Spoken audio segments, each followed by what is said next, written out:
आपल्याकडे कसं मतदानासाठी आकर्षित करून घेता येईल नाव दाखवून ते मतदान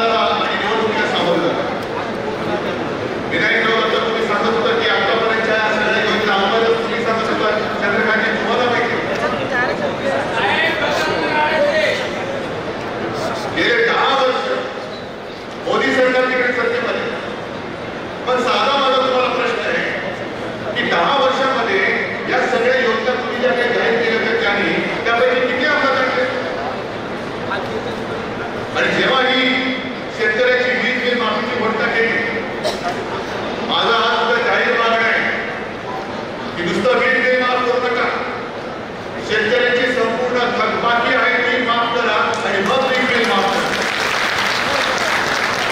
आणि याचे जाहीर करा की थकबाकी तुम्ही वसूल करणार आहात. थकबाकी होती बोला. जे शेतकरी त्यांचे वीज कनेक्शन तुम्ही आजपर्यंत कापत होता, वीज बिल भरलं नाही, कनेक्शन कापलं जातं आणि वीज बिल भर मग तुला कनेक्शन देतो.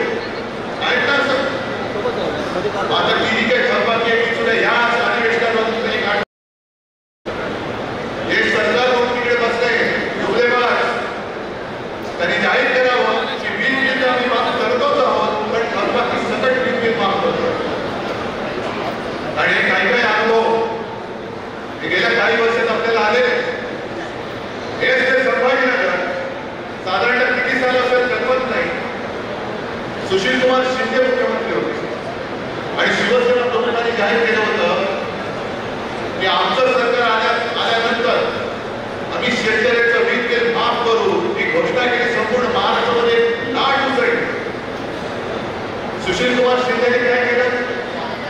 ताबडतोब वीज बिल माफीचं धोरण जाहीर केलं, निर्णय घेतला आणि निवडणुकीच्या काळात शेतकऱ्याला 0 रुपयाची बिलं गेली. निवडणुका झाल्या. ही मूळ कल्पना मांडली. त्या शिवसेनेचा पराभव झाला. काँग्रेस राष्ट्रवादीचं सरकार पुन्हा सत्तेवर आलं. सुशील कुमारला पदावरून पायउतार व्हावं लागलं. विलासराव देशमुख मुख्यमंत्री झाले आणि विलासराव देशमुख मुख्यमंत्री झाल्यानंतर 0 रुपयाची वीज बिलं ही 1.5-2 महिन्यात निवडणुकीनंतर लाभ दुपटीने यायला लागली. या अनुभव तुमचा आहे की नाही हे मला तुम्ही सांगा. आता सुद्धा हेच झालेलं आहे. हे मी नेहमी सांगतो की योजनांचा सुद्धा योजनांच्या अतिवृष्टी होते योजनांची, पण अंमलबजावणीचा दुष्काळ आहे. अनेक योजना ह्या एवढ्यासाठी ते मांडतायत की यांचा पापाचा बुरखा जो तुम्ही हे आंदोलन तुम्ही मांडलं ना, आधी घेऊ मसाला रे, पाप जाणून घुसाला रे, अहो किती पाप जाणार तुम्ही? त्यांच्या पापाच्या कडे एवढा खंड आहे की तो लपवण्यासाठी योजनांचं पाठवून त्याच्यावरती काय तर आता स्पष्टपणे काम आरोग्य या संदर्भात एवढी पाप तुम्ही करून घेतली होते. शेतकऱ्यांच्या आत्महत्या होतातच आहे. शेतकऱ्यांसाठी सुद्धा जी कर्जमुक्ती मी मुख्यमंत्री असताना केली होती आणि मी करून दाखवली होती. कोणी न मागता मी करून दाखवली होती. कदाचित तो राजकीय माझा मूर्खपणा असेल, कारण राजकारणामध्ये जायचं काहीच नसतं. नुसतं निवडणूक आल्यानंतर बुडवायचं असतं आणि निवडणुका झाल्या, आपलं इच्छित साध्य झालं की पुन्हा येते माझ्या मागण्या. कोण तुम्ही? काय करणार तुम्ही? मोर्चे काढणार, बसले पोलीस तुमच्या डोक्यामध्ये लाटा आणायला. तुम्ही आणखी करणार काय? उपोषण करणार. आणि उपोषित तर तुम्ही आहातच. आंदोलनाची तुमच्या परवा करणारच नाही ते. पण निवडणुका आल्यानंतर आता सुद्धा ज्या काही योजना जाहीर करतायत या योजना केवळ आणि केवळ या निवडणुकीमध्ये याची पापं लपवून जिंकण्यासाठी करतायत. हे तुम्हाला जर कळलं नसेल तर मग मी म्हणेन तुमचं आमचं महाराष्ट्राचं दुर्भाग्य. गेल्या वेळेला मी समजू शकतो की मशालीचा प्रचार सुरू करायला आपण थोडा उशीर झाला, कारण मशाल ही निशाणी निवडणुकीच्या दुसऱ्या टप्प्यात आपल्याला मिळाली. कारण पहिल्या टप्प्यामध्ये आपला उमेदवार होता. दुसऱ्या टप्प्यामध्ये जेव्हा यवतमाळचा संजय देशमुख आणि बुलढाण्याचे नरेंद्र खेडकर यांना मशाल निशाणी मिळाली, त्याच्यानंतर आपण मशाल निशाणीचा प्रचार सुरू केला. आणि हा सरकारने काय केलं म्हणजे मी सगळ्यांना सांगतो, जो खेळ आहे तुम्हाला लाज वाटली पाहिजे. तुम्ही जे काही विजय मिळवला तर चोरून मिळवलेला विजय आहात. तुम्ही माझा पक्ष चोरून त्या नावावर तुम्ही विजय मिळवलेला आहात. तुम्ही शिवसेना चोरले, तुम्ही आमचं भविष्यवाण चोरलं. अरे माझ्या वडिलांचा फोटो, मी काढलेला फोटो लावून तुम्ही माझ्या वडिलांचा फोटो चोरून तुम्ही माझं मागून विजय झालेला आहात. अरे आपल्या बाबतीत जो खेळ केला तोच त्यांनी राष्ट्रवादीच्या बाबतीत केला.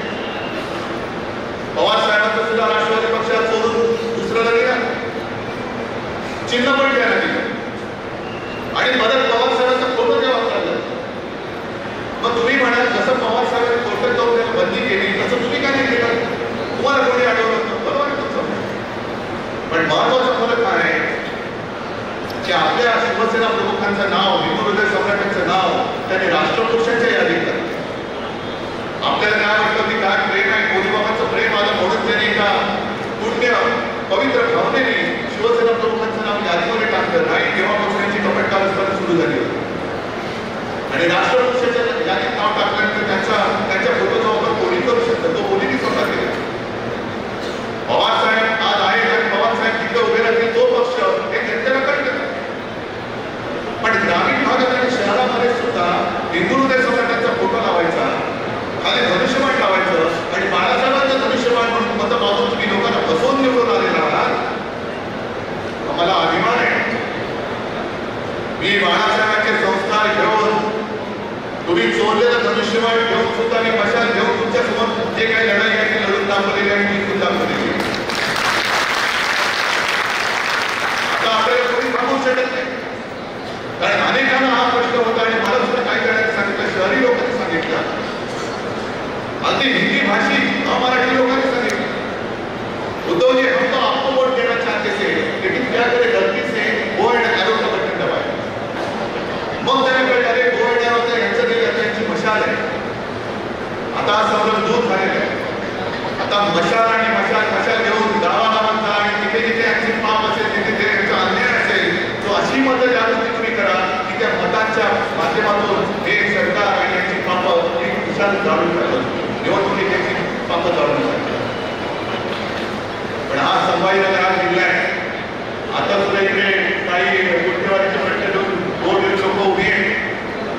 पण मी मुख्यमंत्री असताना शहरातला गुन्हेगारीचा प्रश्न सोडवला होता की नव्हता सांगा. समांतर जलवायूचा प्रश्न सोडवला होता की नव्हता. रस्त्याची कामं केली होती की नव्हती. उद्यानं सुद्धा आपण करत होतो की नव्हतो. पण ही सगळी कामं करून सुद्धा काय आपण कुठे कमी पडतो, हा माझा प्रश्न. जसा तुम्हाला आहे तसं तुम्ही जनतेला विचार, त्या घराघरात जा. जे तुम्ही आता आम्हाला सांगत होता आपल्याकडे बीएलओ पाहिजे, बीएलओ पाहिजे, मला पहिला गटप्रमुख पाहिजे, जो मतदार यादीला कोणतरी जबाबदार माणूस आहे आणि त्याला माहिती आहे की ही सगळी वस्ती ही माझ्या संपर्कात आहे. मी त्याला सांगतो घराघरात जा आणि हात जोडून विचारून दादा, ताई, माई, मावशी आमचं काय तुमचं सांगा, काय आमचं बरं होतं, असं कोणतं बाब आमच्याकडनं घडलं. अगदी ते शिवसेना प्रमुखांनी वचन दिलं होतं औरंगाबादचा छत्रपती संभाजीनगर करणं हे मी माझ्या मुख्यमंत्री काळामध्ये केलेलं आहे. अजूनही 2 वर्ष होत आली, या सरकारला 2 वर्ष झाली. विमानतळावर उतरल्यानंतर सुद्धा त्या विमानतळाचं नाव औरंगाबाद विमानतळ आहे, तो करावा मी कधीच मंजूर केला होता. छत्रपती संभाजी महाराज विमानतळ हा बदल नाही तुम्ही. आम्ही केलेल्या कामाची श्रेय तुम्हाला घेताना लाज वाटत नाही. मी या शहराचं आणि या जिल्ह्याचं नामकरण केलेलं आहे. जिल्ह्याचं नामकरण अजून झालेलं नाही. अजूनही लोकसभा मतदारसंघाचं नामांतर झालेलं नाही. अजूनही त्या यादीत या मतदारसंघाचं नाव मला औरंगाबाद असंच ठेवलेलं आहे. संपूर्णपणे थापा मारायचं आणि पुढे जायचं. आता सुद्धा ही सगळी पापं मी बोलत तुम्हाला योजना एवढ्या टाकायच्या, ठीक आहे ना. महिलांसाठी योजना आणलं मी त्याचं स्वागत करतो. जरूर महिलांसाठी तुम्ही योजना आणा, पण माझ्या युवकांसाठी योजना काय? आज सुद्धा जे शेतकरी आत्महत्या करतायत, करावी लागते, त्या घरातला वंशाचा दिवा विकल्यानंतर तुमची जी काही योजना आहे ती योजना त्याच्यामध्ये तो गेलेला दिवा विकलेला दिवा पुन्हा भेटू शकणार आहे. बेकारांचे तांडे रस्त्याने फिरतायत, रोजीरोटीचा पत्ता नाही. महाराष्ट्राचे उत्तर तुम्ही गुजरातला घेऊन जाताय. गुजरातला घेऊन गेले तरी देखील आमच्या डोळ्यात येऊन माझ्या महाराष्ट्राचं असं सगळे वातावरण होत असताना आणि मोदी गॅरंटी सुद्धा आम्ही धुडकावून लावली. यांच्या गद्दाराच्या गॅरंटीला आपण बळी पडणार आहोत. मोदी गॅरंटी कसली गॅरंटी? पाप आपण म्हणतो पाप जाणं खुशाल रे. मोदी म्हणते पाप करा खुशाल रे आणि हातीमध्ये भाजप आले. पाप करा आणि भाजप घ्या. कालच एका आपल्या गद्दाराला क्लीन चिट घेऊन टाकली. हे पाप करा, पण तुम्ही तिकडे राहिलात तर तुम्ही पापी आहात. आमच्या गटारामध्ये जर डुबकी मारली तर तुम्ही पुण्य मारणार. ते तुम्हाला मान्य आहे. तुम्हाला पण काही ही महाराष्ट्र ओळख आपण करून द्यायची. जी तुम्ही योजना आणते सगळीकडे मला माहिती म्हणजे महिलांची गर्दी उसळणे चांगली गोष्ट, पण त्याच घरामध्ये तुम्ही बहीण भावामध्ये जे निकृष्ट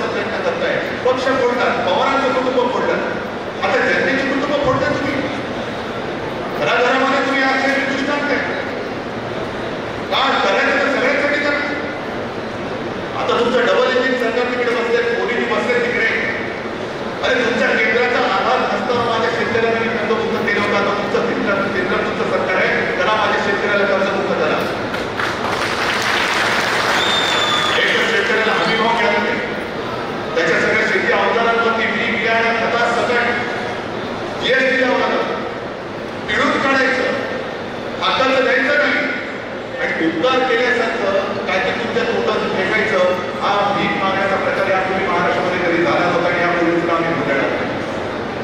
महाराष्ट्र स्वाभिमानी आहे. अरे छत्रपती शिवाजी महाराज की जय आम्ही एवढ्या वर्षानंतर सुद्धा बोलतो आणि हजारो वर्ष लाखो वर्ष बोलत राहू का? कारण तुम्ही विचार करा, कसं आज काही जण मला काहीतरी पाहिजे म्हणून भाजपात जात आहे, असं छत्रपती शिवाजी महाराज सुद्धा जाऊ शकले असते की नसते? मिळाली असते सुविधाही काय, पण मी करेन ते माझ्या हक्काचं हिंदवी स्वराज्य स्थापन करेन आणि त्यांनी करून दाखवलं. वेळ प्रसंगी औरंगजेब, अफजल खान, शाहिस्तेखान सगळ्यांची लढली, अगदी जीवावरती उद्धार होत लढली. साधा विचार करा, अफजल खानाच्या भेटीच्या वेळेला जर महाराज बेसावतपणाने गेले असते, चिंतन घातलं नसतं, तर महाराजांची हालत काय झाली असती? पण ठीक आहे, तुम्ही आम्हाला भीती मारू इच्छिता, आम्ही भीती मारतो, पण विश्वासघाताने पाठीमार कराल तर मग मात्र आम्ही वाद काढून तुमचा कोकळा बाहेर काढावा लागेल. हे शिवाजी महाराज त्याचा अफजल खान आला असता, हा क्या है ते वो आपको बादशाह ने बोला है, वो आपको सुबेदारी पाटील देना चाहते हैं, गेले असते. आपलं काय झालं असतं, महाराष्ट्राचं काय झालं असतं? म्हणून छत्रपती शिवाजी महाराज जे लढले ते स्वतःसाठी नाही लढले. इतक्या वर्षानंतर सुद्धा आपण त्यांना दैवत मानतो, ते आपल्यासाठी लढले. आज जरी ते आपल्याला नसले तरी आपल्यासाठी त्यांनी केलेलं हे सगळं कर्तृत्व हे जर का आपण विसरून त्यांच्या नादी लागून लाचारी पत्करणार असू, तर मग मात्र छत्रपती शिवाजी महाराज की जय बोलू नका. आज एका बाजूने संपूर्ण जोगलेबाजाचं सरकार आहे, निवडणुका तोंडावर आहे, देण्यासारखं काही नाही, थापा आणि थापाच देते. पण दुसरा एक महत्वाचा भाग आहे, त्याच्यावर मी आज जरूर पहिल्यानंतर बोलणार आहे. आरक्षणावरती मी आज जाहीर बोलणार, आरक्षणावरती मी जाहीर बोलणार. कारण हा महाराष्ट्र माझा आहे. या महाराष्ट्राचा प्रत्येक बांधव, प्रत्येक भगिनी माझी भगिनी आहे, बांधव आहे. आणि माझ्या डोळ्यात एकच छत्रपतींचा हा महाराष्ट्र जाती पातीमध्ये समाजामध्ये भांडण लावून भाजपवाले जर का मजा मारत असतील, तर मी इथे सुद्धा कोण कोण समाजाची लोक आले असतील, मराठा असतील, ओबीसी असेल, धनगर असतील, आदिवासी असतील, मुस्लिम असतील, आणखीन काही असतील, त्या सगळ्यांना मी जाहीरपणाने हात जोडून विनंती करतोय की कृपा करा, तुमच्या प्रत्येक न्याय मागणी बरोबर मी आहे. शिवसेना तुमच्या सोबत आहे. उद्या तुला मुख्यमंत्र्यांनी राजकीय पक्षांच्या नेत्यांची एक बैठक बोलवलेली. काय आजपर्यंत कमी बैठका झाली? काय तोडगा काढला? गेल्या वेळी सुद्धा तुम्ही तोडगा काढला. छत्रपती शिवाजी महाराजांची शपथ घेऊन तोडगा काढला, विधानसभेत मांडला, आम्ही पाठिंबा दिला. पण त्याच्यानंतर सुद्धा जे काही आगी लावण्याचे प्रकार चालू आहे, मी सर्व समाजातल्या जनतेला सांगतोय आणि सर्व समाजातल्या नेत्यांना सांगतोय की तुम्हाला न्याय हक्काचं मिळालं पाहिजेच, पण ते आपापसात भांडून नाही, आपापसात भांडून आगी लावून ते जर राज्य करणार असतील, तुमच्या पेटलेल्या घरावरती पोळ्या घालणार असतील, तर पहिले यांची राजकारणातली घरं पहिली जाणार, राजकारणातली घरं जाणार. त्यांची घरं जाणार असं माझं म्हणणं नाही, त्यांची घरं नाही, राजकारणातली. म्हणजे राजकीय त्यांचे जे काही वजन आहे ते खर्च करत त्यांना निवडणुकीत पाडा, हा त्याचा अर्थ आहे. पण जर लढायचंच असेल तर सगळे एकत्र येऊन महाराष्ट्र एकजुटीने उभा राहील, त्या दिवशी या महाराष्ट्राला न्याय मिळेल. या सगळे मराठा बांधवांनी, या ओबीसीनी, या धनगरांनी, या सगळ्यांनी एकत्र या. तुमची ताकद ही पहिली या राज्यकर्त्यांना कळू दे की महाराष्ट्राची ताकद काय आहे. आणि महाराष्ट्राच्या मुळावर भाव घालणाऱ्यांचे जे मनसुबे हे उघडून लावलं पाहिजे. म्हणून उद्याची जी काय बैठक आहे, सर्वमान्य तोडगा काढा. मी आज तुम्हाला जाहीर पाठिंबा देतोय. सर्वमान्य काढा, सर्वमान्य तोडगा काढा. मी आज पाठिंबा देतो. पण राजकारण्यांना बोलवण्यापेक्षा सरकारने सर्व समाजातल्या प्रतिष्ठित म्हणण्यापेक्षा विचारवंत किंवा त्यांचे जे नेते आहेत, बोलवा ना, जरांगे पाटलाला बोलवा, हाकेला बोलवा, आणखी धनगर समाजातल्या बोलवा. काय पाहिजे तुम्हाला, काय पाहिजे तुम्हाला, काय पाहिजे, आणि खरंच देऊ शकता का हे सांगा त्यांना. दरवेळेला मी जरांगे पाटील उपोषणाला बसतो, मग कधी हाके बसतात का? तुम्ही त्यांच्याशी निवासी खेळ का करता? बोलवा सगळ्यांना एकत्र. आम्हाला कोणालाही काही राजकारणाला बोलू नका, फक्त त्यालाच बोलवा. तुम्ही सर्व माझ्या तोडगा काढा, मी पाठिंबा देतो.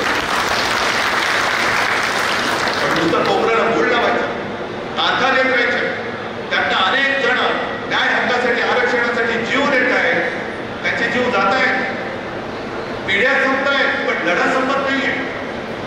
किती पिढ्या तुम्ही अशा रस्त्यावरती काढणार? आणि माझं स्पष्ट मत मी त्याही वेळेला व्यक्त केलं, आज सुद्धा व्यक्त करतो, या सगळ्यांना सामावून घ्या. बरे तो प्रयत्न आपण तोही करून पाहिला, कोर्टाची लढाई आपण लढून पाहिली, नाही झालं, अपयश.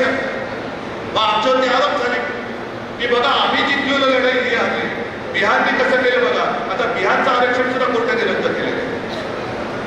कारण आपण सगळ्यांना समजून सांगायला पाहिजे, आरक्षणासाठी जी टक्केवारीची अट आहे ती वाढवणं राज्य सरकारच्या हातात नाही की केंद्र सरकारच्या हातात, लोकसभेच्या हातामध्ये. आणि अजून एक आठवडा विधानसभेमध्ये आहे. मी सरकारला जाहीर विनंती करतोय आणि सर्व समाजातल्या जनतेला आणि नेत्यांना हात जोडून विनंती करतोय की चला तुम्ही जा, मुख्यमंत्र्यांकडे बसा, उपमुख्यमंत्र्यांकडे बसा, कोणाला नेमकं काय म्हणायचंय ते तुम्ही मांडा. आणि जर टक्केवारी वाढवण्याची गरज असेल तर विधानसभेमध्ये ठराव आणा, शिवसेना आज पाठीमध्ये ते टक्केवारी वाढवायला, आणि ठराव मंजूर करून लोकसभेत पाठवा, लोकसभेत सुद्धा शिवसेना आज पाठीमध्ये देते, हे मी जाहीर करतो. कायद्याच्या चौकटीमध्ये तुम्ही याला खेळवत राहताय, झुलवत राहताय. मराठा आणि ओबीसी आता एकमेकांच्या उरावरती बसवत आहेत, हे पाप नका करू तुम्ही. कारण महाराष्ट्राची ताकद कोणूनच जे परके जिंकले होते ते ह्याच ताकदीमुळे जिंकले होते, भांडण लावून. आणि मी अनेकदा उदाहरण केले, जसं संभाजीनगरचा पराभव हा माझ्या जिवारी लागलाय, कोकणातला लागलेला आहे, तसाच एक पराभव आपण महाराष्ट्रात कधी विसरू शकत नाही, तो म्हणजे पानिपतचा युद्ध. होय, आम्ही हरलो, दुर्दैवाने हरलो. म्हटलं तर आमच्याकडे 8 सैन्य होतं. आणि जे काही माझ्या वाचनात आलंय त्या वाचनामध्ये स्पष्ट लिहिलेलं आहे की युद्धाला सुरुवात होण्यापूर्वी अशाच एका संध्याकाळी अहमद शाह अब्दाली, अहमद शाह, त्याचं पण अहमद शाह होता, मी ठेवलेलं नव्हतं, हा केवळ योगायोग समजावा. अब्दाली तिकडनं लांबून बघत होता, मराठ्यांचं सैन्य पसरलेलं, अथांग समुद्रासारखं सैन्य. आणि संध्याकाळची वेळ होती, दिवे लागण्याची वेळ होती. अब्दालीचे खबरे येऊन अब्दालीला सांगत होते की शहनशहाजी काय त्याला म्हणत असतील ते असतील, उद्याचं युद्ध आपल्याला अवघड आहे. हे म्हणे मराठी संख्येने आपल्यापेक्षा भारी आहे, नुसते भारी नाही तर हे पराक्रमी आहेत, हे जिद्दी आहे, त्यांचं घोडदळ एवढं आहे, त्यांच्याकडे तलवारबाज तर एवढे आहे, त्यांचं तोफखाना एवढा आहे. आणि सगळ्यात महत्वाचं म्हणजे हे इथले स्थानिक आहे, आपण बाहेर का आलोय, आपल्याला माहित नाही दर्याखोऱ्यामध्ये लढायचं कसं, आपल्याला माहित नाही उद्याचं युद्ध आपण हरणार. आणि अब्दाली शांत बोलतात, अब्दाली फक्त बघत होतात आणि शांतपणे त्यांनी विचारलं की या समोरच्या धुराच्या रेषा दिसतात त्या काय, या कसल्या रेषा आहेत? आणि त्या खबऱ्यांनी सांगितलं की ते म्हणजे मराठे 18 पगड जाती जमातीमध्ये विखुरलेले आहेत, यांच्या चुली हे एकमेकांबरोबर देवाला बसत नाही. आणि अब्दाली एकच शब्द बोलला, उद्याचं युद्ध आपण जिंकलं. सगळे म्हणाले कसं शक्य आहे, तुम्हाला एवढी सगळी आम्ही माहिती दिली तरी सुद्धा तुम्ही सांगताय. आणि अब्दाली जे बोलला ते लक्षात ठेवा, त्याने एकच वाक्य सांगितलं, जे जेवायला एकत्र येत नाही ते मरायला एकत्र येऊ शकत नाही, लढायला एकत्र येऊ शकत नाही.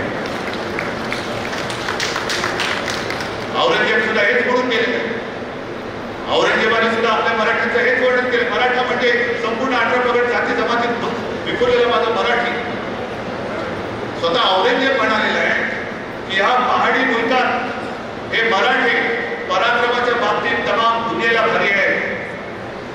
अरे इथे पराक्रम शिकवावंच लागत नाही, इथे तर गवताला सुद्धा भाड्याची पाने फुटतात तेवढे सगळे मर्द आणि लढवई मराठी आहे. फक्त म्हणे इथे दुईची बीज खडतोर नुसती फिरकावली तरी ती एवढी नुसतात आणि एवढी फोकावतात की पाहता पाहता तमाम दौलत तबाह करून टाकतात. हे आपलं वर्णन, हे आपली बलस्थानं कोणती आणि कमकुवत स्थानं कोणती ही इतिहासामध्ये अब्दाली आणि औरंगजेबाने सांगून ठेवले. तेच आत्ताच्या घडीतल्या औरंगजेब आणि अब्दाली मराठी माणसामध्ये भेद करून समाजात आगी लावून जर माझ्या महाराष्ट्राची, शिवप्रभूंच्या महाराष्ट्राची वाताहत करत असतील तर मी गप्प बसू शकत नाही. हे समजून घ्या जरा. आपण सगळे एकत्र आलो तर आपली जी ताकद होईल. आणि कालच्या निवडणुकीमध्ये आपण याला 40 होतं 9 वरती आणलं तर तमाम महाराष्ट्र एकवटला, त्याला 0.41 खाली जाऊ आपण.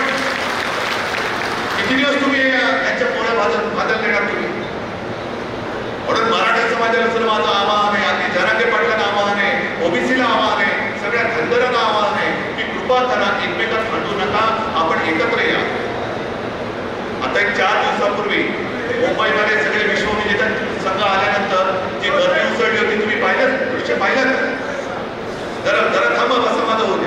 दृश्य पाहिलं तुम्ही, लाखो लोक रस्त्यावरती होती. लाखो लोक विजय उत्सव साजरा करायला एकत्र येऊ शकतात, तर आपण आपल्या न्याय हक्कासाठी सगळे लाखोपेक्षा करोडो लोक रस्त्यावरती येऊन त्यांना खाली कुठं आणू शकतो की नाही, हा म्हणतोय आपण. आणि ते दिल्लीमध्ये मजा मारणार, गावामध्ये तुम्ही आम्ही राहणार आहोत, जास्त करून तुम्ही मी तर मुंबईत आहे. पण हे पाप आपल्याकडनं जर का कोण करून घेत असेल, जसं शिवसेना फोडली आणि शिवसेनेचा पराभव करायला आपल्यातलाच एक गद्दार उभा केला आणि त्याला जिंकवला, तसंच मराठी माणसामध्ये महाराष्ट्रामध्ये आपापसात भिडवून हे योजनांची काहीतरी सांगतायत. अरे योजना द्या तुम्ही, पण मग आरक्षण कधी देणार, न्याय हक्क कधी देणार? महाराष्ट्राला न्याय पाहिजे, उपकार नकोय, भेट नकोय, महाराष्ट्र हक्काचं मागतोय. न्याय हक्काचं आम्हाला द्या, आमच्या हक्काचं आहे. शिक्षण पाहिजे, जरूर पाहिजे, शिकल्यानंतर नोकऱ्या पाहिजे, नोकऱ्या कुठे सांगा आम्हाला. नुसतं घरोघरी जसं निवडणुकीच्या काळामध्ये आता कोणतरी बोललं ना, घराघरामध्ये पैसे वाटले गेले, तसं निवडणुकीच्या आधी तुम्ही फक्त पैसे वाटण्यासाठी या योजना काढणार असाल तर त्या योजनाचा स्वीकार तुम्ही करायचा की नाही हे तुम्ही ठरवायचं. आज महाराष्ट्र पूर्णपणे ठिकेला लावून मोदींच्या दारात उभा करण्याचं पाप हे गद्दार करतायचे, लाचार करतायत. का मी गद्दार झालो तरी चालेल, पण माझी खुर्ची जाता कामा नये. मी म्हणतो खुर्ची गेली तरी चालेल, पण मी गद्दारी करणार नाही.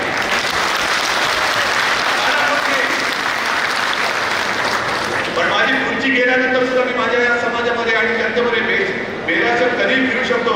मला सगळे हसून माझं स्वागत करतात. ही माझ्या आयुष्याची कमाई माझ्या आईवडिलांच्या आशीर्वाद. शेतकऱ्याला आधार देण्यासाठी आता सुद्धा जाताना एका शेताच्या बांधावर जाणार. हे सगळं नुसतं निवडणूक मला जिंकायचे, का जिंकायचे निवडणूक हा प्रश्न विचारला पाहिजे. आणि निवडणूक जिंकल्यानंतर हे तुम्हाला मी सांगतो, ही निवडणूक त्यांना जिंकू द्यायची नाही, जिंकू शकत नाहीच. पण आजपर्यंतचा जो आढावा जर का आपण घेतला तर कित्येक योजना नुसत्या जाहीर झाल्या पण अंमलबजावणी झालेली. आणि माझी जी माहिती आहे त्या माहितीप्रमाणे या सुद्धा ज्या योजना जाहीर केल्या आहेत त्या पुढच्या 2-3 महिन्याच्या वेगळी कुठे जाहीर केलेल्या आहेत. त्याच्यानंतर त्यांचं सरकार येत नाही आणि दुर्दैवाने आलं तर या योजना भाषणात गुंडाळल्याशिवाय राहत नाही. तुम्ही आज लिहून ठेवा. आणि एखादा गद्दाराचा व्हिडिओ या चिठ्ठ्या जाणण्याचा मला वाटतं सगळीकडे फिरतो ना, सगळ्यांना सांगतोय तुम्ही सगळ्या रजिस्ट्रेशनचं नाटक करा. नाटक आला पाहिजे व्हिडिओ बघा, नाही तर तो व्हिडिओची लिंक द्या, सगळ्यांना दाखवा. तुम्ही नुसतं फक्त तुम्ही महिलांकडे जाणं नोंदणीचं नाटक करा. म्हणजे महिला काय खुश होतात, माझे नोंदणी झाली, उद्या मला मिळणारच पैसे, उद्याचा उद्या उजाडणार कधी. सगळी नोंदणी चाललेली आहे, सगळी हे सगळा खापेबाजीचा कारभार आहे. आणि म्हणून मी आज संभाजीनगरमध्ये हक्काने आलेलो आहे. पराभव जीवाने लागला तरी सुद्धा आलेलो आहे. मी संभाजीनगर सोडणार नाही, तुम्ही सोडणार आहात काय? मला इथे सगळ्याचे सगळ्या विधानसभा आपल्या भरपेटच्या झाल्या पाहिजेत. आज सुद्धा सगळे जे आपल्या शिवसेनेत आले, भाजपात आले, बसपात आले, रिपाईतून आले, का आले? भाजपामध्ये चांगले होते ना, भाजपामध्ये होते, पण भाजपाच्या कट्टर कार्यकर्त्यांना सुद्धा कळलेलं आहे की आपला जो भाजप होता तो भाजप आता शिल्लक राहिलेला नाही. जो अटलजी आणि आडवाणींचा भाजप होता तो शिल्लक राहिलेला नाही. हा भाजप फक्त आणि फक्त व्यापारी वृत्तीच्या लोकांचा झालेला आहे. फक्त आणि फक्त यांना व्यापार दिसतो. माणसं मेली तरी चालतील, पण मतं मला मिळाली पाहिजे. आणि म्हणूनच मी जे काय बोललो ते तळमळीने बोललो, कळवळून बोललो. अगदी करोना काळामध्ये सुद्धा मी अनेकदा सांगितलेल्या करोना काळामध्ये सुद्धा तळमळीने बोलत होतो. त्याच तळमळीने मी या सर्व समाजातल्या जनतेला आवाहन करतोय, विनंती करतोय, कृपा करून एकमेकांना करण्यात शक्तिपात करू नका. एकत्र एकजुटीने एकत्र व्हा आणि मग दिल्लीकरांना वागून आपलं म्हणणं पत्रात काढून घ्या. तर आणि तरच शिवरायाला सुद्धा अभिमान वाटेल, अरे काय माझे मराठी आज सुद्धा दिल्लीला नमवतात, दिल्लीला नमवतात. मला वाटतं बाकी जास्त मोठं प्रवचन देण्यापेक्षा आज मुद्दामून मी आलो ते हे आवाहन करण्यासाठीच आलो होतो. आणि मला वाटतं तुम्हाला पटलं असेल. पटले की नाही पटले? आपापसात भांडणार की जो आपल्याला भांडलं होतं त्याला लाडणार? सांगा आपल्या गावागावात जाऊन सांगा, थांबा तुम्ही तिकडे येऊन बोला, एक मिनिट तुम्हाला येऊन तिकडे येऊन बोला. तुम्ही गावागावात जा, एक तर त्यांच्या बोगस योजनांचा